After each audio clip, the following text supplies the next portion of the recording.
Hola, bendiciones, espero que se encuentren muy bien. Eh, que el Señor los bendiga. Vamos a compartir la clase número 16 del curso de las 100 horas. Recuerden que si tienen alguna duda, estoy para servirles. Vamos a ver qué se hizo hoy. Vamos a ver dónde está abierta la clase. Dame un momento nada más.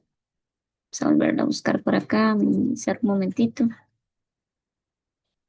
Eh, Vamos a dejar de compartir.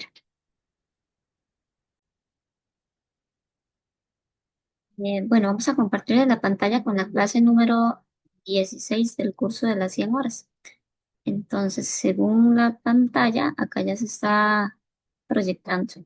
Entonces, vamos a definir la clase número 16 que habla de la doctrina de la Iglesia de Dios. Ciertas palabras específicas que tienen, qué definición tienen y demás. Algunos ordenanzas, formas de dar como el diezmo, las ofrendas, algún tipo de organización de la iglesia, entre otras cosas. Bueno, vamos a ver el concepto y la definición de lo que se llama la palabra iglesia como tal, cuál es su etimología y su fundamento cuando se dice que la iglesia habla de los creyentes, ¿verdad? Que creen en Cristo. Eh, el significado teológico de iglesia es eclesia y eso significa llamar fuera. Entonces, este concepto se originó en el tiempo de Jesucristo, ¿verdad? Quien era la piedra angular de ese momento. Y ellos están constituidos por aquellas personas que aceptan a Jesús como un Salvador y por eso se les llama iglesia o eclesia. También, bueno, esos creyentes que se congregan en un lugar determinado y reciben una enseñanza eh, y se reúnen, ¿verdad? Sin estar en división los unos con los otros. Luego, hay expresiones, por ejemplo, cuando decía que había iglesias en casas, entonces hay varias congregaciones que se reunían generalmente en hogares porque era la iglesia primitiva, como en el caso de Aquila y de Priscila. Está también la palabra iglesia cuando se llama la Biblia o los llama creyentes en general, la iglesia que es universal, que abarca a todos aquellos que confiesan a Jesús como Salvador. También se llama iglesia a los que se reúnen en un lugar de culto que ya tiene una estructura un poco más formal y donde se realizan adoración ¿verdad? Y ritos oficiales designados por la iglesia. Bueno, también se le llama iglesia a lo que es el templo de Dios, que es en sí ese sería el edificio, ¿verdad? En el cual se reúnen, o casa de adoración. También se le llama a la iglesia como aquella que es la Jerusalén celestial, que es la que va a estar allá en el reino de los cielos, donde estaríamos inscritos y donde viviríamos. También se le llama a la iglesia columna de verdad o baluarte de la verdad, que es aquellas personas que actúan en defensa de la fe de Jesucristo ante aquellos que no conocen de la palabra. Eh, ¿Cuál es la naturaleza de la palabra iglesia en sí? Aquella que se designa como la esposa de Cristo, que se está preparando, que vive en santidad, que vive en amor, que tiene una relación con Él. También se le llama a la iglesia aquella que es un linaje escogido, real sacerdocio, nación santa, apartada específicamente para Dios. Aquella que es el pueblo de Dios para que anuncie lo que Él le mandó hacer ante el mundo. Hay una identidad en el creyente que al decirse iglesia lo identifica como pertenencia de algo. ¿De qué? De que acepta a Cristo, que es salvo por la fe en Él, por creer en Él. Luego, una vez que acepta a Cristo, es bautizado en agua, habiendo previamente escuchado la palabra de Dios y recibido la palabra en sí mismo. Entonces, para poder pertenecer a los creyentes era necesario aceptar y luego bautizarse. Hay ciertas palabras que se identifica al creyente, como lo son, en la palabra se mencionan a hermanos, santificados, santos, escogidos, creyentes, cristianos, discípulos, entre otros. Vamos a ver un poquito de lo que son los ministerios y los oficiales o las autoridades de la iglesia como tal. Está lo que son los apóstoles, claramente ellos tienen los 4 llamados de pastor, maestro, profeta y evangelista. Ellos tienen una autoridad en el Señor y generalmente en la Biblia se habla de ellos como aquellos que fueron testigos del bautismo de Juan hasta la ascensión de Cristo. Vamos a hablar de los profetas, que eran aquellos que traían exhortación al pueblo, que consolaban, que afirmaban específicamente a congregaciones. Y están lo que son los evangelistas, que son los que proclaman el evangelio a los nuevos creyentes, por ejemplo, el caso de Felipe como referencia bíblica. Están lo que son los pastores, que son también llamados presbíteros y obispos. Eh, Ellos por lo general tenían cargos muy similares, entonces también se les llama ancianos y generalmente es un mismo cargo, generalmente algo local de iglesia, no fue la iglesia primitiva. Ellos se encargaban del cuidado de la grey y entonces también aquel que cuidaba la grey se le reconocía a Cristo como aquel príncipe de pastores que cuida la,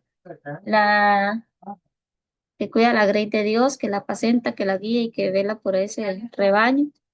Eh, Habían ciertos requisitos en lo que era el servicio administrativo de la iglesia, cuando se llamaban a los diáconos o a las diaconisas, mujeres claramente.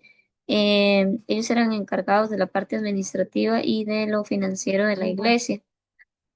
También su proceso para ser ordenados o llamados claramente se medía su carácter y su fundamento en el servicio, y también se imponía mano sobre ellos acompañado previo de hacer ayuno y de oración para poder designarlos. Hay ciertas ordenanzas que el Señor estableció como conmemoración y símbolo de lo que Él hizo por nosotros. Eh, Tenemos el mandato de la Cena del Señor, que se hace eso claramente en memoria de Jesús por lo que Él hizo. Esto claramente es una ceremonia, ¿verdad? No es un mero rito, sino algo que Él mandó a que se realizara para que recordáramos que voluntariamente Él se entregó y que Él murió, pero que también resucitó. Eh, Está el simbolismo del pan y de la copa. Entonces, ahí se ve que el pan es partido y que el pan representa, perdón, el pan representa el cuerpo de Cristo que fue molido, herido por nuestras rebeliones, por nuestro pecado, en lo que Él hizo en la cruz. Y está la copa, eh, perdón, la sangre de Cristo que fue derramada, ahora que sería en sí, pues representando esa parte, la unidad y su sacrificio y la ratificación de aquel pacto que Él hizo con nosotros. Eh, el vino claramente es su sangre, ¿verdad? Entonces está lo que fue la liberación definitiva del pueblo de Dios, así como se celebra la Pascua para hacer un recordatorio, o los judíos celebran la Pascua para hacer un recordatorio de que Cristo murió y resucitó. Así se recuerda esa liberación definitiva de cuando fueron esclavos, cuando fueron sacados de Egipto, el pueblo de Dios, y se puso sangre en los dinteles de las puertas y se hizo la Santa Cena. Eh, entonces, hicieron corderos y demás en la cena. Entonces se muestra a Cristo como aquel cordero que fue sacrificado y que Dios escribe aquella ley en nuestras mentes y en nuestros corazones como el nuevo pacto que Él hizo por nosotros. Hay ciertos niveles de comunicación con Dios y con su presencia. Entonces está la comunión con Dios, la comunión con Cristo y la comunión con los creyentes. Obviamente la comunión con Dios es tener su presencia, y cuando nosotros tenemos una comunicación con Él, vamos a tener una buena comunicación, perdón, una buena comunión con el creyente. Eh, Cuando tenemos una comunión con Cristo y vivimos para Él, nosotros vamos a negarnos a nosotros mismos, a nuestro propio pecado, vamos a tomar la cruz diariamente para querer seguirlo a Él, y en lo que es la comunión con el creyente, si hay problemas o rencillas, nos va a permitir tener una reconciliación y una confesión entre hermanos, eliminando toda discordia, todo problema, para que la iglesia no sufra esa división que el Señor vino a traer por medio de la comunión. Bueno, también se estructura el dar gracias al Señor, ¿verdad?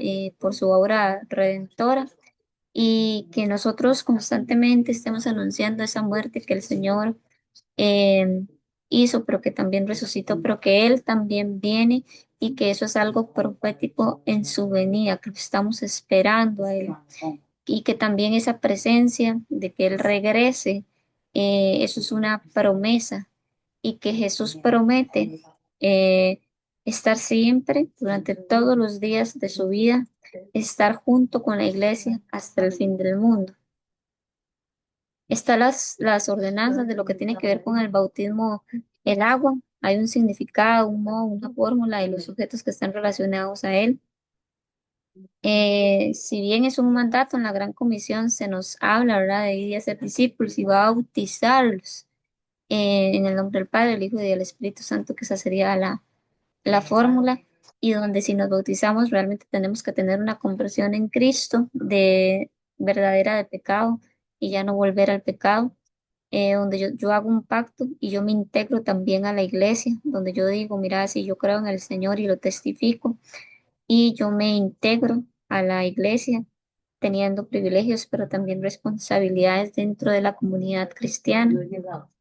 Eh, Claramente nosotros los cristianos evangélicos creemos en el bautismo por sumersión e inversión, que es que se consume completamente la persona en el agua y vuelve a salir completamente en todo su cuerpo, representando la entrada del agua como la muerte al mundo, donde fuimos sepultados juntamente con Cristo, y cuando lo levantan o emerge del agua, simboliza cómo esa persona resucita en una nueva vida espiritual.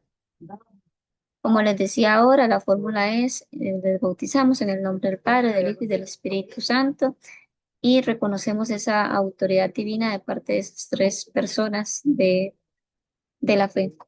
Eh, Luego, cuando lo realizamos, tenemos que tener una fe consciente de lo que nosotros estamos haciendo y eso requiere un entendimiento mental, un arrepentimiento personal genuino. El bautismo generalmente no es para infantes, no sé, nosotros no creemos en el bautismo para infantes debido a que ellos no están conscientes en la decisión que están tomando de realmente creer, de realmente estar arrepentidos y demás. Hay otras religiones que sí lo practican e incluso solo lo practican este, por medio de rociar agua en sus cabezas. Mas, sin embargo, bíblicamente nosotros los evangélicos tenemos una postura bíblica que nos define que debería de ser por inmersión y por sumersión. ¿Cómo se sostiene la iglesia a través del tiempo? Por medio de los diezmos y las ofrendas y por principios financieros que están establecidos en la palabra. Entonces, el diezmo se ve desde el tiempo de Abraham, de Jacob, también en la ley mosaica y en el Nuevo Testamento. Los diezmos empezaron a dar a Abraham por medio de Abraham se llevan los diezmos a Melquisedec, 400 años incluso antes de que se hiciera la ley mosaica. Luego Jacob también promete dar el 10% de todo lo que tenía. Luego se consagra lo que es la ley mosaica como tal, que es una ley que indicaba que a los levitas había que llevarle el diezmo de todo lo que se tenía, porque ellos no tenían una heredad. Y luego está en el Nuevo Testamento, cuando se reafirma la correcta actitud que hay que tener ante los bienes y las ofrendas que uno tiene y cómo deben ser dadas y repartidas. Y Cristo hace énfasis en esas cosas. También está el propósito de la ley de Moisés, ¿verdad? Y que hay una promesa en eso, de que si nosotros damos diezmos y ofrendas, entonces nosotros vamos a tener un sostenimiento y un socorro de parte del Señor. Claramente, como les decía, la ley indicaba que los diezmos eran para los levitas que no tenían heredad. También se usaban en ciertas ocasiones para dar a luz a extranjeros y a huérfanos y a viudas ya que ellos no tenían quienes les proveyeran. Esa promesa de los diezmos, traer los diezmos a la alfolí para que haya alimento en mi casa, está en el libro de Malaquías 3:10. Los principios para las ofrendas es hacerlos con regularidad y con proporción, o sea, cada vez que yo trabajo, realizarlo con una proporción adecuada con el porcentaje adecuado, hacerlo con gozo, con generosidad, no viendo que cuánto es, que cuánto no es, sino darlo voluntariamente, no con tristeza, no porque yo ocupe algo de Dios, sino porque realmente Él me da las fuerzas para yo sostenerme, para levantarme, para trabajar, porque de Él es todo, porque Él le pertenece todo. Y sin ostentación, no publicándolo.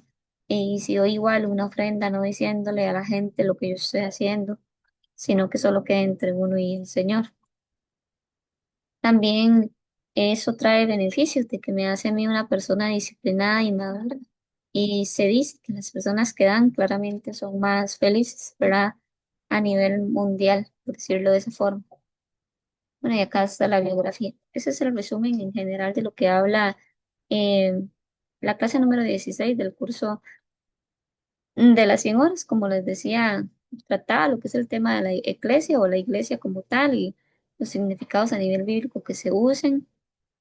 Luego, este, después de eso se hablaba de los ministerios de forma rápida, los hablaba.